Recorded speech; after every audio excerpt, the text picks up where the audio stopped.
Robert, thank you very much for agreeing to speak to us. So we're here at the fourth plenary of the Community of Practice on Better Co and Self-Regulation for members who are perhaps small companies based in Africa, based in Europe. They might be going, well, what is all this about, and why is that important for me as a business to be involved in this, or to be involved in, for example, Esomar self-regulatory scheme?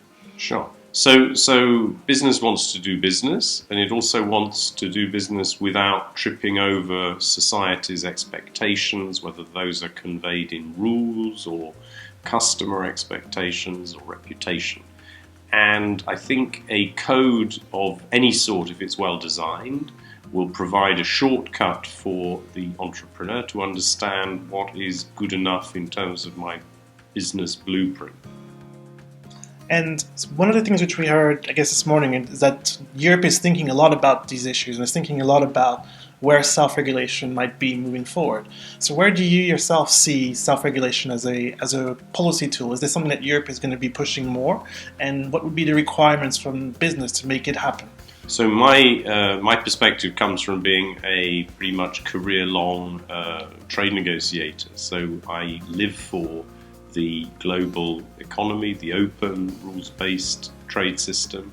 And my personal perspective is that with the internet economy now, the world has never been as open a place as it is. But at the same time, there are new pitfalls and new opportunities around customers up and down the supply chain communicating with each other in ways they never could hitherto. So I think lots of opportunity to reduce cost, to make voluntary processes actually easier to comply with, but there can also be some surprises coming. And my last final question, I suppose, is linked to, I guess, the internet economy. So market, social, and opinion research in particular is facing a lot of opportunities from big data, and they're looking towards self-regulation. Is that the way to move forward in terms of understanding the requirements? Do you see a place for self-regulation within the digital agenda, within the future data protection regulation that's being considered, within the privacy directive? What role do you see for self-regulation there, and what do you think should be something for the small companies to bear in mind in particular?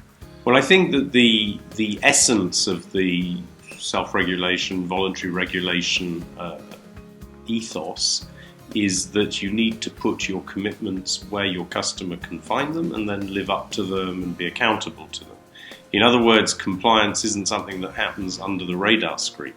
And so I think that even if you're in a B2B customer relationship, having your website really user-friendly so that the real people who are using your website for their business as well as being on social media in the evenings, they find the explanations, the links, the user-friendly experience the same in B2C spaces that they may use as individuals and B2B spaces where they're working with you.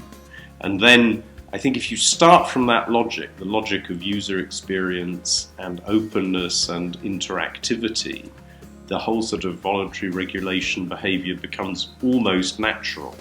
And then the value added from the public sphere is we give recognition to that natural good behavior.